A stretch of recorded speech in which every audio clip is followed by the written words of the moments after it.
De mieloma múltiple. Esta otra enfermedad que es de alta prevalencia, esta es la neoplasia hematológica más frecuente y representa más o menos el 10% de todas las neoplasias hematológicas y alrededor del 1% de las neoplasias globales. Por lo tanto, es una enfermedad bastante prevalente.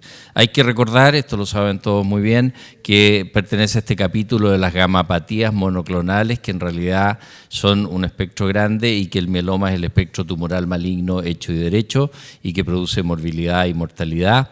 Y que en cambio la MGAS famosa que todos conocemos, una condición muy prevalente en personas sobre 60 años, está entre el 3 y el 5% de la población. Yo le digo, ustedes se suben al metro en una hora punta y van 6 o 7 gallos o personas con MGAS, en cambio a lo mejor va uno o si es que va uno con mieloma. Bueno, es una enfermedad de la célula B madura, en su estadio ya de maduración final, y como les digo, hay que diferenciarla muy bien de las gamapatías monoclonales. Sí es importante entender que en las gamapatías monoclonales pueden progresar cuando son comillas benignas, cuando son una MGAS, pueden progresar a mieloma múltiple, y es muy importante entender que el mieloma múltiple no solo confiere morbilidad y molestias al enfermo, sino que claramente impacta en la sobrevida. Esa es una diapositiva de una publicación del doctor Bob Kyle de la Clínica Mayo, que fue pionero en mucha investigación en mieloma y que fue del año 2003 y muestra cómo, comparado con una cohorte de la misma edad de personas sanas, claramente el impacto en sobrevida del mieloma progresivo es evidente. Y esto se ha actualizado por gente que trabaja con el doctor Kyle y también de la Clínica Mayo. Como se ve, a pesar de que han mejorado mucho las estrategias de tratamiento, sigue siendo una enfermedad que claramente impacta.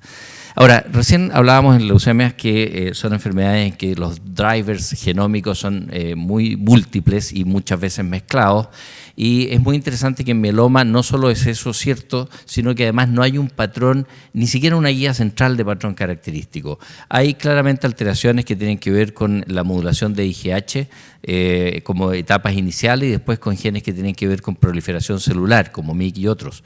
Pero se han descrito varias centenas de alteraciones genómicas y ninguna como un clúster específico. O sea, una enfermedad que todavía estamos entendiendo relativamente poco desde el punto de vista de su etiopatogenia genómica. Claramente tiene una evolución y que va evolucionando, responde a la terapia, pero nuevamente recae y finalmente lleva a la muerte de la persona. Pero gracias a Dios, y como vamos a ir viendo en las estrategias, hoy en día la supervivencia de los pacientes con mieloma ha cambiado radicalmente, y como adelanto, si hace 2 décadas y media, la mediana de supervivencia del mieloma era del orden de los 3 años, hoy en día estamos superando los 9 años. Por lo tanto, sí han habido cambios de manera tal que hoy en día mieloma es una especie de vedette. En los congresos europeos y americanos antes mieloma ocupaba, no sé, un 3, un 5% de las presentaciones. Hoy en día fácilmente 1 de cada 4, 1 de cada 5 presentaciones tiene que ver con o manejo o estrategia o diagnóstico y estudio de mieloma.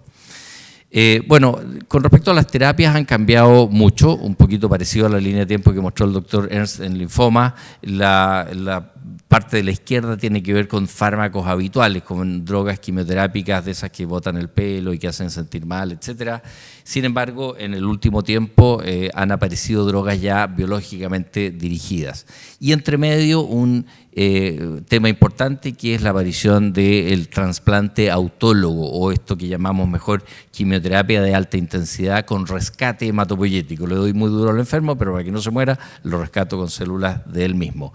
Parece un poco ridículo si uno dice, bueno, pero le saco enfermedad y le pongo enfermedad. Sin embargo, el debulking que produce esta estrategia hace que la mediana de supervivencia haya cambiado. Y estos son los primeros trabajos que ya son repetidos múltiples veces después y es un estándar desde más o menos mediados de los 90. El primer trabajo del grupo francés de Michel et al, que mostró claramente una mejoría en la sobrevida libre de progresión y en la sobrevida global, con un promedio más o menos de 2 años de diferencia entre quimioterapia sin y quimioterapia seguida de trasplante.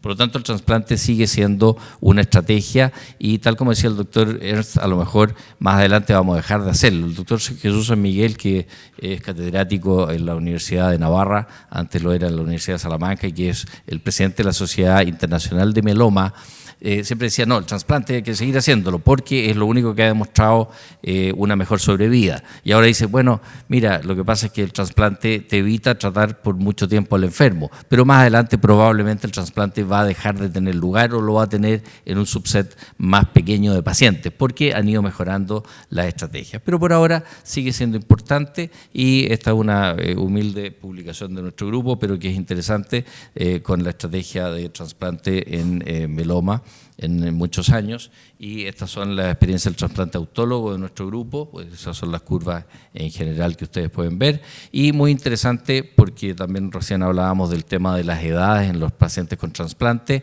En los pacientes mayores de 50 años, si ustedes se fijan en esa cifra, estas son curvas nuestras, de nuestra población, no hay diferencia, e incluso en esta trabajo, los pacientes mayores de 50 años les fue no significativamente, pero sí un poquito mejor incluso que los pacientes menores. De modo tal que, nuevamente, lo que decía recién, la edad no es un tema.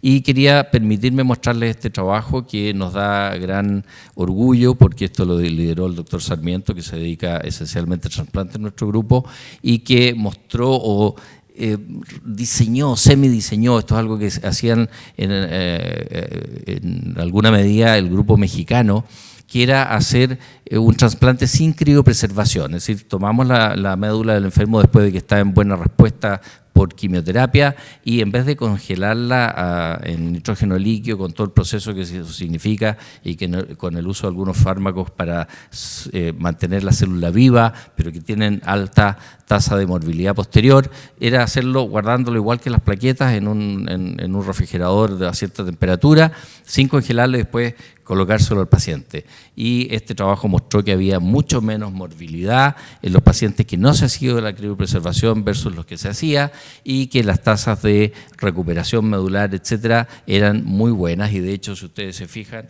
el trasplante autólogo ha ido aumentando mucho en nuestro grupo, y en el último tiempo esencialmente con esta estrategia.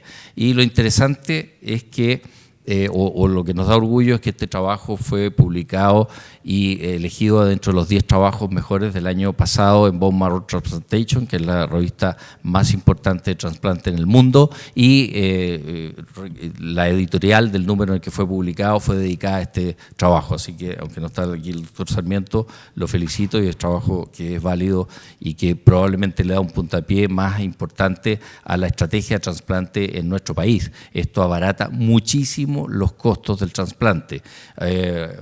Hay fármacos que vamos a ver, algunos como que mencionó el doctor Ernst, cuestan 7, 8 millones. Bueno, los trasplantes en Estados Unidos, un trasplante autólogo cuesta en promedio $250.000, un alogénico entre $400 y $500.000.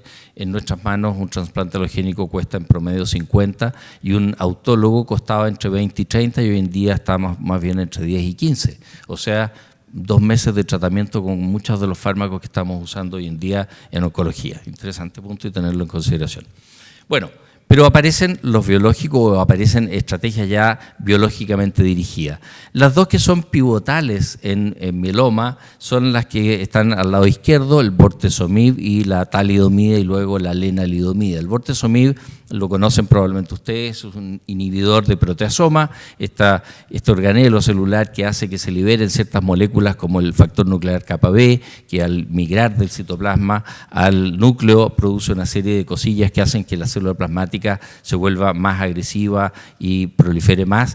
Y si bloqueamos ese organelo, las tasas de respuesta son muy buenas. Lo mismo ocurre con lenalidomida, que es lo que llamamos un IMiD, que en términos muy generales lo que hace es bloquear la interrelación, que es muy importante, entre la célula plasmática y el estroma, su estroma donde está inmerso, y también produce una mortalidad celular importante. Y estos fármacos asociados al trasplante de médula ósea son los que han logrado tirar la cuerda de modo tal de prácticamente triplicar, como les decía recién, la mediana de supervivencia de estos pacientes. Y de hecho, hoy en día hay esquemas o fármacos de segunda y tercera línea, IMiDs de segunda y tercera línea, inhibidores de proteasoma de segunda y tercera generación, que ya nos están empezando a enredar el cuento. Antes, mieloma era fácil, melphalan prednisona, listo.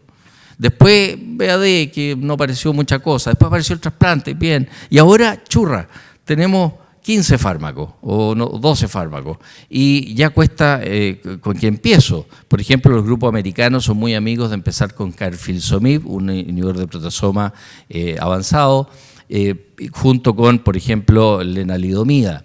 Y resulta que son fármacos que cuestan 20 millones por ciclo. ¡Wow! En la asociación. Pero bueno, cada vez, como ven en esta diapositiva, vamos ganando en tasa de respuesta y en tasa de respuesta de buena calidad, que asociado, insisto, al trasplante, van a lograr mejores resultados.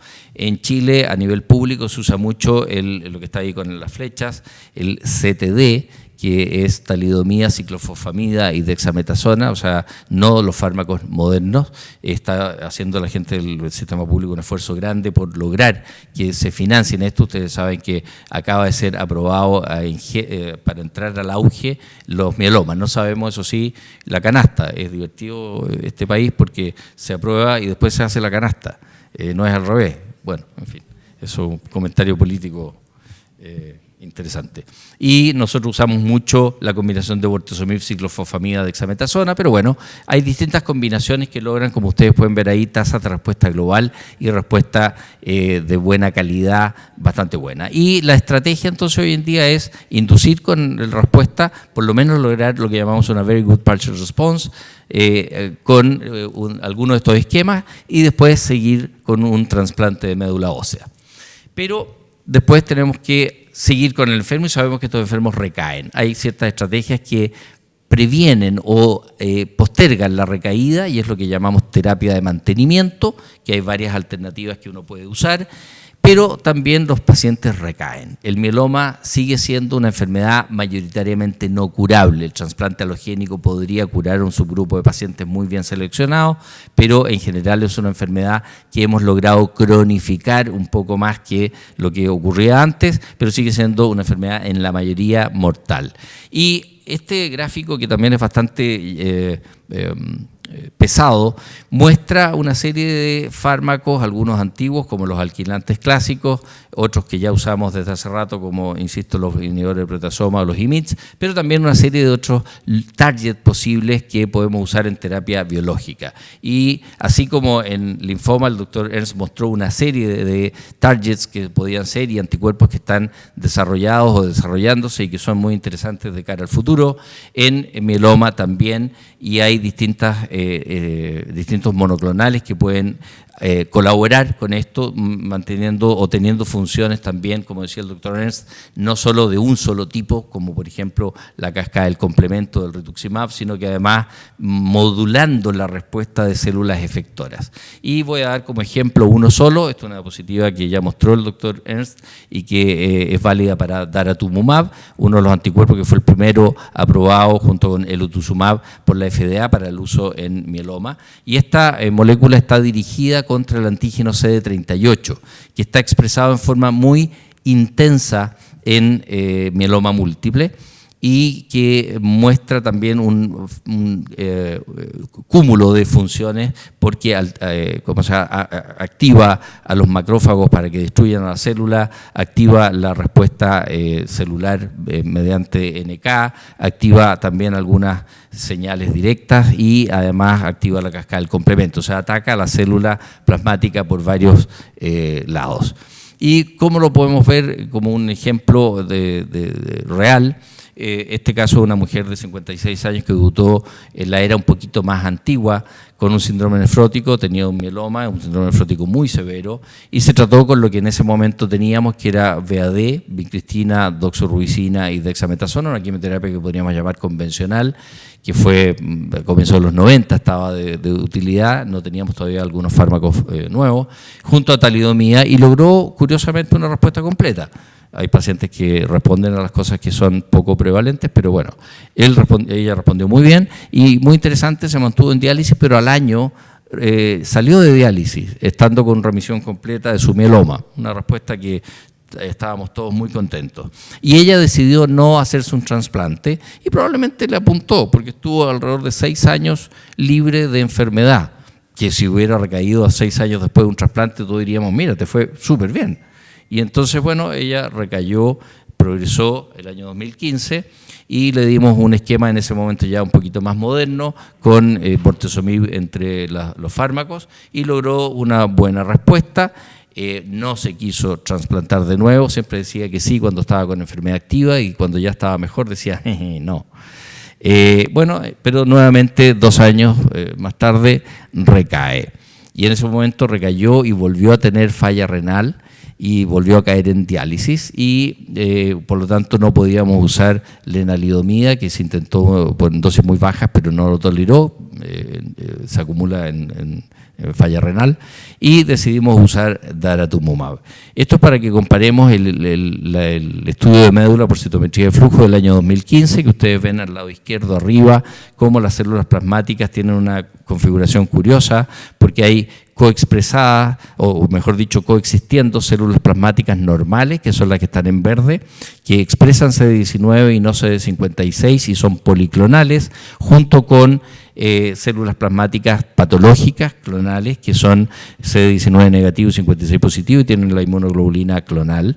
Y eso es lo que se llama un patrón tipo MGAS, que se ha demostrado en estudios sobre todo seguidos del PETEMA, el grupo español, que los pacientes que tienen ese comportamiento de la respuesta con coexistencia de las células normales y patológicas les va relativamente bien en el tiempo, y es lo que le pasó a esta enferma.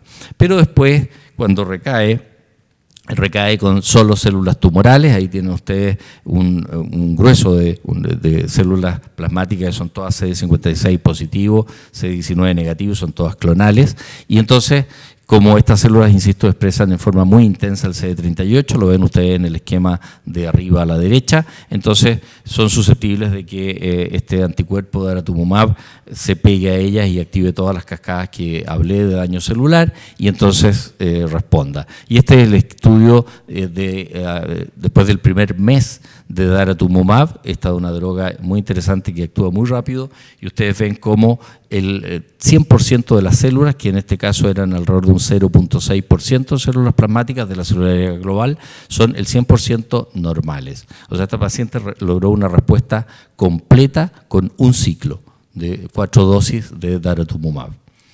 Y ahí tienen uno de los efectos. Esta es una diapositiva prestada por la doctora Mateos, que es experta a nivel internacional en mieloma, de cómo un macrófago está haciendo fagocitosis de muchas células plasmáticas. Está dando un festín después del daratumumab, porque esta droga activó una vía señalética que hace que la célula se ponga muy activa contra la célula plasmática. Y entonces, bueno, esta droga fue el primer anticuerpo monoclonal aprobado por FDA, insisto, en mieloma, y estos son los trabajos que llevaron a la aprobación, y ustedes ven en las flechas que están en azul cómo la tasa de respuesta es buena, pero muy importante también la velocidad con que responden los pacientes es muy alta, y la mediana de respuesta fue al primer mes, tal como vimos en nuestra paciente.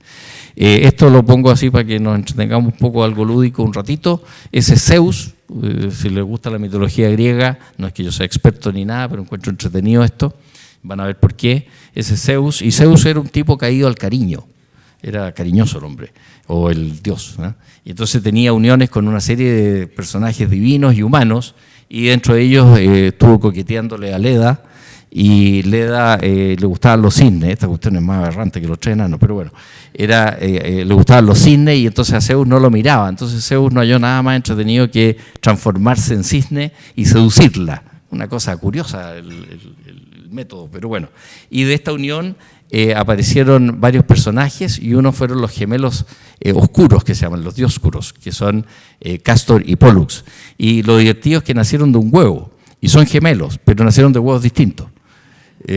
No sé si hay aquí algún embriólogo que me explique la cuestión. Y en uno de los huevos, que no me acuerdo si era de Castor o de Pollux, nació también Helena de Troya. Eran hermanos pero no gemelos, o sea, era hermana del mismo huevo pero gemelo del otro. Bueno, una cosa rara, entretenida. ¿Y por qué lo digo? Porque los primeros trabajos que aparecieron simultáneamente en New England y que mostraron el impacto de daratumumab, como ejemplo, insisto, en mieloma, fueron llamados Pollux y Castor. ¿De acuerdo? Probablemente a los autores les encantó la leyenda y entonces lo hicieron. Bueno, lo interesante es que ellos, en pacientes que tenían enfermedad refractaria, recaída refractaria y que habían tenido al menos un ciclo de quimioterapia, una línea de quimioterapia con drogas de nueva generación y de alto impacto, comparaban, por ejemplo, bortezomib asociado a daratumumab o en una línea y lenalidomida asociado o no a daratumumab también. Y ustedes ven cómo las tasas de respuesta, insisto, estos son pacientes con recaídas o recaídas refractarias, son claramente superiores y significativamente superiores cuando se usa asociado a el daratumumab, el anticuerpo. Eso también, como le digo, es válido tanto para lenalidomida como bortezomib en ambos trabajos. Ahora hay una cosa interesante y esto nos abre una perspectiva un poquito distinta que yo creo que vale la pena empezar a conversarla, y es que la tasa de respuesta es buena, pero además la proporción de pacientes que logran una mejor respuesta es mayor cuando se usan algunos fármacos como el daratumumab. La tasa de respuestas completas, lo que llamamos completa estricta, aumenta con el uso de daratumumab. Y no solo eso, sino que si miramos lo que llamamos en hematología enfermedad mínima residual, o sea, esa enfermedad que somos capaces de mirar con alguna estrategia de mayor sensibilidad más allá del microscopio, por ejemplo, citometría de flujo o, por ejemplo, técnicas de biología molecular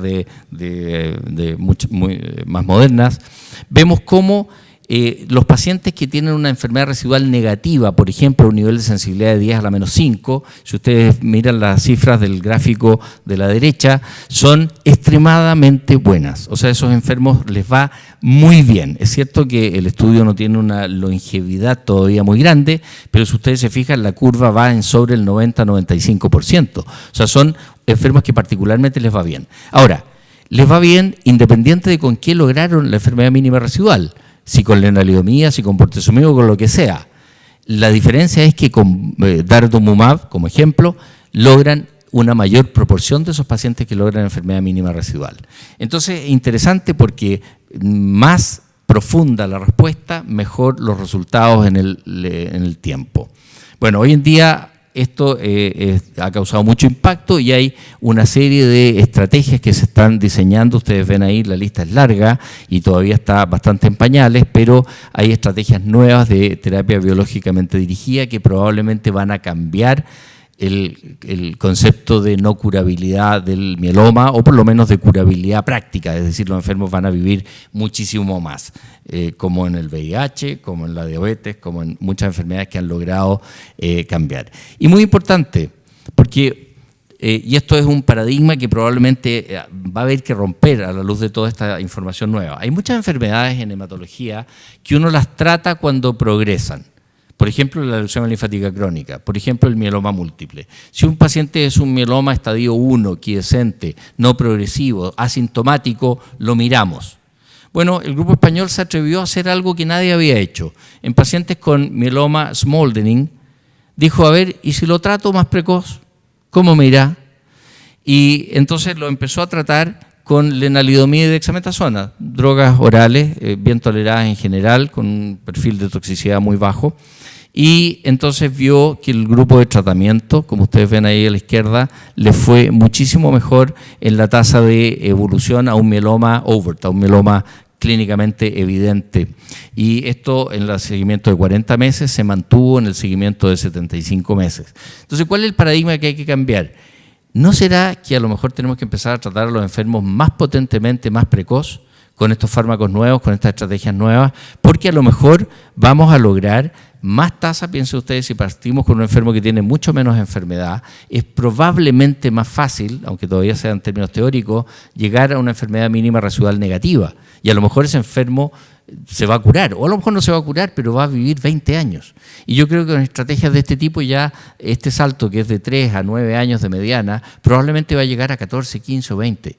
Entonces, interesante que veamos este nuevo enfoque, porque estas terapias biológicas son las que han permitido esto. Toda la quimioterapia en mieloma antigua logró muy poquito. El trasplante logró un buen poco adicional, pero probablemente va a perder valor en la medida de las drogas nuevas. Y de hecho ya hay estrategias que, por ejemplo, usan combinaciones de anticuerpos como daratumumab y bortezomib en primera línea en pacientes que no van a ir a trasplante, que nos están mostrando cifras que se parecen mucho al paciente trasplantado. O sea que, así como defendí casi con brutalidad recién el trasplante, a pesar de que yo no soy trasplantólogo, yo no hago trasplante directamente, en leucemia mieloblástica, en mieloma probablemente la cosa debería ir a menos, porque estas estrategias van a cambiar claramente la situación. Y eso es lo que quería contarles. Entonces, con esta diapositiva termino, porque en el fondo todas estas estrategias son como en Asterix, ¿no es cierto? Uno es el pensador, que es Asterix y es rápido, el otro es Bruto, que es la quimioterapia, que es el Obelix, y así. Pero las estrategias en desarrollo tienen que tener este enfoque. Muchas gracias por la paciencia.